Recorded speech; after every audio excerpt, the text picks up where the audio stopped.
수할머순과 길잡이 사형쌤의 수학수다. 수할머순이 변화하고 있어요. 점점 나아지고 있는 것 같아요. 그런 착각을 드렸어요 제가. 자, 수학수다방 그 50번째 시간입니다. 안녕하세요. 사형쌤이요. 순입니다. 자, 지난 시간에 이제 피타고라스의 정리에 대해 살펴봤었잖아요. 네. 피타고라스 요 한 사람만 가지고 참 오래 우려먹네요. 글쎄 그죠? 말이야 몇 회차예요 지금. 예. 그래서 피타고라스라는 사람에 의해서 이제 우리는 유리수가 아닌 수, 아이고야, 아닌 수가 존재한다는 걸 이제 알게 되었어요. 네. 그리고 그런 아이들을 뭐라고 부르자? 무리수라고 부르자. 무리수라고 부르자라고 약속을 한 거죠. 사실 지난번에 봤던 이 루트 제곱근의 네. 개념은요, 무리수 중에 한 가지일 뿐이에요. 그런가요? 예, 유리수로 그러니까 자연수의 비로 표현되지 않는 수의 종류는 엄청나게 많아요. 근데 그 중에서 단지 한 가지 배운 거예요. 한 가지. 그러니까 앞으로 우리가 가야 될 길은 아직도 먼 멀었네요. 거죠. 자, 근데 나중에 가서 이제 그런 것 중에 하나가 시그마 뭐 제가 기억나는 거. 그런 거는 수랑은 상관이 없어요. 그런 그건 거 그냥 식을 표현하는 한 가지 방법일 뿐인 그래요? 거니까 뭐 어렵게 생각할 필요는 없어요. 그런 거 되게 간단한 개념들이에요. 어쨌든 간에 그런 놈들이 이제 있다는 걸 이제 처음 이제 단초를 우리한테 제공을 해준 거죠. 근데 이런 아이들 중에서도 한 가지 종류에 불과한 그런 제곱근조차도 어떻게 다룰 것이냐 하는 그 그렇겠네요. 의문 부호는 여전히 남은 거죠. 근데 실제적으로 그렇게 사용되지는 않았을 것 같은데. 아니죠. 많이 사용했어요. 많이 사용했어요. 왜냐하면 그 그리스인들이 가진 특징인데 실제 생활에서만 실제 생활에 부딪히는 문제만 해결하면 된다고 보지 않고 정말로 이 값이 진실로 얼마냐 뭐 이런 것들을 궁금해했었기 때문에 그래서 답을 찾아내는 것이 굉장히 중요했었어요. 하다못해 그 답을 표현하는 방법만이라도 알아내야지만 만족을 했던 거죠. 그래서 그 전까지 덧셈에 대한 결합, 교환 법칙, 분배 법칙. 그다음에 곱셈에 대한 결합 교환 법칙, 그다음에 분배 법칙 이러한 것들이 여전히 성립할까? 이런 것들이 이제 궁금해하게 되는 거죠. 그러다가 문득 이런 생각을 하게 돼요.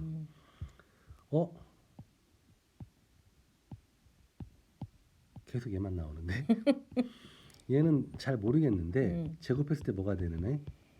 2가 됐네. 그러니까 이 제곱근이라는 이 무리수한 종류를 숫자로 표현하는 못하겠는데 왜냐하면 이건 훨씬 더 뒤에 나온 표현이에요. 300년 후에 이름이에요. 300년이 아니라 1000년 정도 더 뒤에 나온 표현이에요. 그렇게 오래 걸렸어요. 그러니까 표현법 자체가 없었어요. 이때 당시에는. 그러니까 이 표현을 가지고 옛날 그리스인들도 이렇게 표현했을 거라고 생각하면 안 돼요. 그러니까 어떻게 표현할지조차 몰랐다. 방법조차 없었던 거예요. 그래서 고민하다가 그리면 되잖아. 그려지긴 하잖아요. 그쵸. 요 값이. 그러니까 요 수라는 개념을 길이라는 개념으로 생각하면 어떨까라고 생각을 하게 되죠. 그래서 이것을 뭐라고 하냐면 그 위에 이제 수학자들이 이름 붙이길 기하학적 대수학이라고 이름을 붙였는데, 그러니까 제곱해서 2가 되거나 제곱해서 3이 되거나 하는 아이들을 우리가 숫자로 나타내는 건 모르겠어요. 근데 그려서 그 길이로 표현할 수는 있게 되는 거죠. 왜냐하면 요게 이제 x라고 하게 됐을 때 여기다 다시 직각으로 1만큼 가고 이렇게 이어주게 되면 요걸 y라고 하게 되면 요 y의 제곱은 피타고라스 정리에 따르면 x의 제곱 더하기 1의 제곱하고 또 어때야 돼요? 같아야죠. 근데 x의 제곱이 얼마니까? 2니까. 그러니까 얘는 3이 되는 거죠. 그러니까 저 y가 바로 지금 표현으로 하면 루트 3이 되는 거예요. 근데 이때 당시에는 이런 표현조차 없었기 때문에 이렇게 나타내지 못했지만 어쨌든 길이로서 표현할 수는 있다라는 걸 알게 되는 거죠. 근데 그 이전까지 사실 모든 유리수들은 다 길이로 나타낼 수 있거든요. 그렇죠. 그렇게 배웠죠. 그렇기 때문에 얘네들도 잘은 모르겠지만 표현은 안 되지만 뭐로는 나타낼 수 있어? 길이는 나타낼 수 있어. 이렇게 된 거예요. 그러다 보니까 그러면 생각해봐. 여기 뭐 1이라는 유리수가 있었는데 여기다가 루트 2라는 조 길이를 더 그리든 원래 루트 2가 있었는데 거기다가 1이라는 길이를 더 그리든 길이가 어때요? 같기 때문에 교환 법칙의 덧셈에 대해서 여전히 성립하는구나 얘들도 그 다음에 여기다가 루트 3을 음. 더 더하나 음. 아니면 1에 루트 2에다가 루트 3을 먼저 더한 다음에 그 다음에 2를 더하나 길이가 어떻게 했어요? 똑같겠죠. 그러니까 덧셈에 대한 교환법, 결합법칙도 성립하는구나. 여기까지 이제 된 거죠. 그러고 나니까 그래? 그러면 곱셈은 그럼 어떻게 받아들여야 되지? 아하. 가로가 A이고 세로가 B인 직사각형의 넓이가 뭐예요? A 곱하기 B잖아요. 네. 그러면 숫자 2개 곱한 것은 뭐가 되는구나? 넓이가 되는구나 라고 생각을 해버리면 되지 않겠냐라는 거죠. 그러면 가로가 1이고 세로가 루트 2인 직사각형이나 가로가 루트 2이고 세로가 1인 직사각형이나 넓이가 어떻게 했어요? 똑같죠. 그렇죠. 그러니 곱셈에 대한 교환 법칙도 성립하는구나. 됐죠? 네. 그러면 숫자 3개를 곱하는 것은 뭐라고 보면 좋을까요? 가로 곱하기 세로 곱하기 높이까지 하면 뭐가 나오니까? 직육면체. 그렇죠. 부피가 나오겠죠. 부피. 그러니까 숫자 3개 곱한 건 뭐라고 보면 된다? 부피라고 보면 된다라고 생각하게 되는 거예요. 그러면 뭐 A, B, C를 요 순서로 곱하든 가로가 B, 세로가 A, 높이가 C인 직육면체의 부피를 구하든 역시 어떠니까? 같으니까 곱셈에 대한 결합 법칙도 성립하는구나라고 알게 되는 거예요. 그래서 얘네들도 다 성립하고 더 나아가서 이제 직선이 하나 있는데 이 길이는 B고 이 길이는 C래요. 여기다가 A 길이만큼 이렇게 덧붙여서 만든 직사각형. 전체 넓이는 A 곱하기 B 더하기 C가 되겠죠. 근데 이렇게 잘라버리면 이 넓이는 A 곱하기 B이고 이 넓이는 A 곱하기 C가 돼요. 그럼 이거 2개 더한 게 얘랑 어때야 돼요? 같아야죠. 그러니까 A 곱하기 B 더하기 C는 AB 더하기 AC랑 같구나. 네. 무슨 법칙이에요? 분배 법칙이요. 그렇죠. 그러니까 분배 법칙도 뭐 하는구나? 성립하는구나라고 알게 되는 거죠.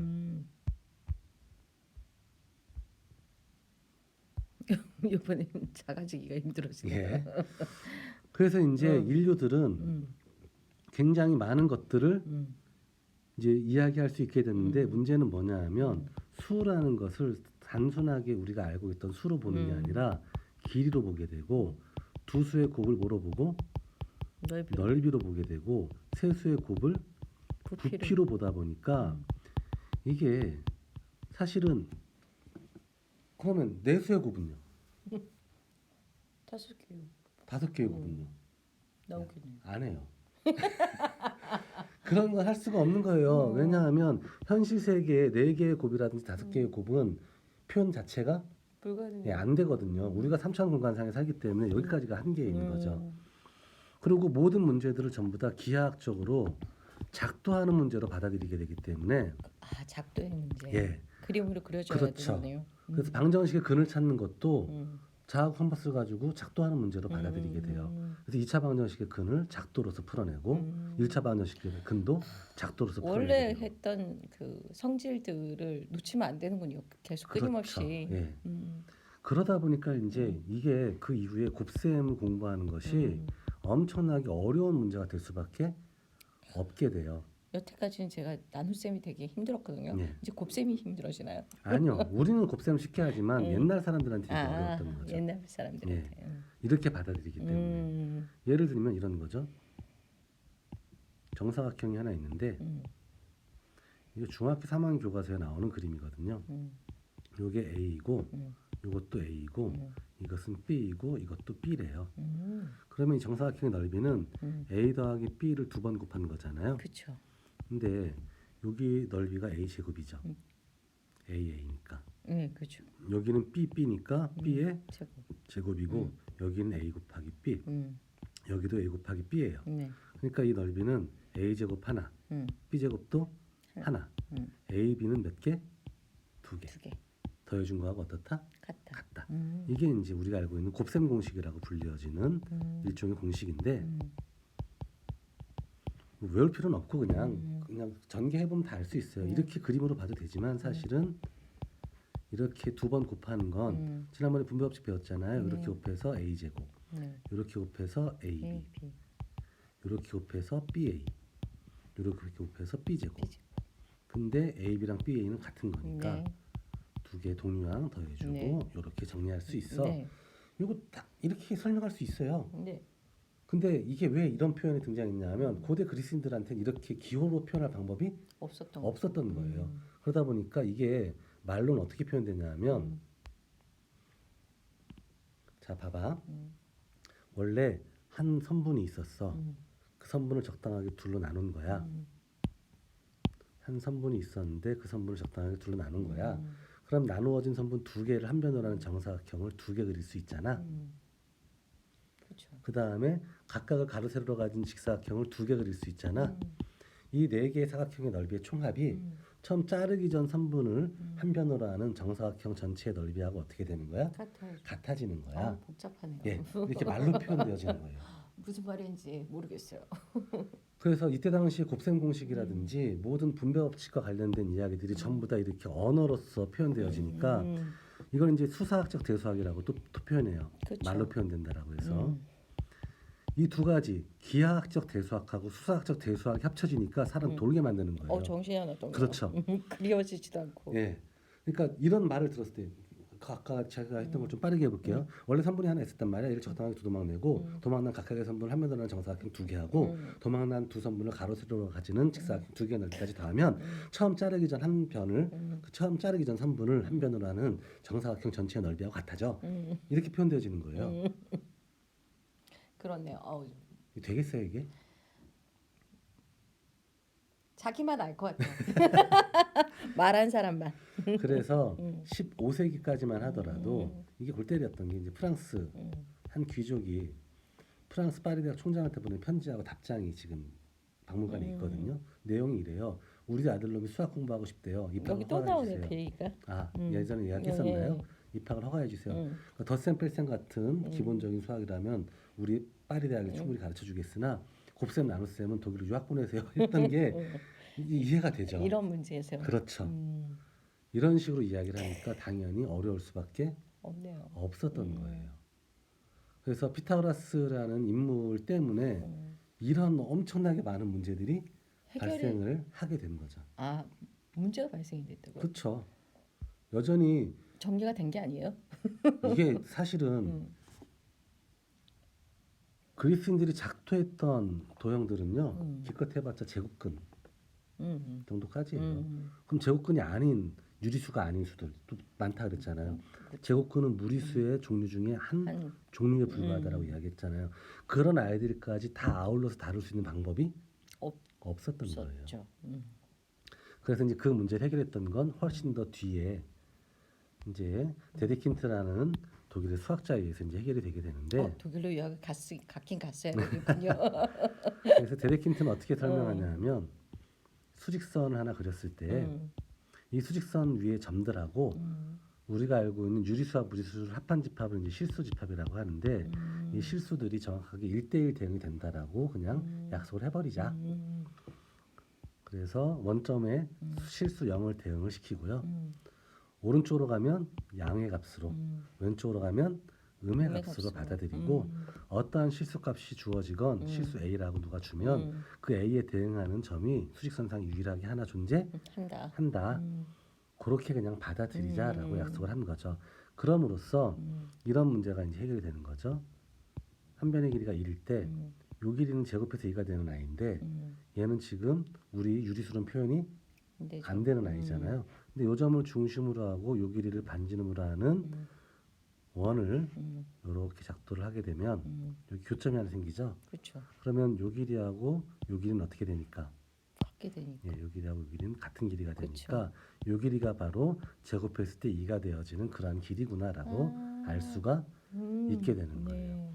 그래서 유리수하고 무리수만으로 이 수직선이 가득 찬다. 그 중에 유리수를 제외한 나머지 아이들을 뭐라고 하자? 무리수로 하자. 네. 그래서 우리는 어떤 수가 무리수를 보여주세요라고 했을 때 단 한 번도 그걸 보이지 못해요. 못해요. 우리는 딱 뭘 보여줄 수 있냐? 유리수가 아니다. 아니다라는 걸 보여줄 수 있는 거예요. 그걸 위해서 유리수의 정의가 필요했던 거죠. 정수분의 정수의 정수. 꼴로 표현할 수 있는 자연수와 수. 자연수분의 자연수. 그렇죠. 자연수분의 자연수의 꼴로 표현되어지는 유리수로 나타낼 수 있어 하면 모순이 발생해 이걸 보여주는 수밖에 없다라는 거죠. 예.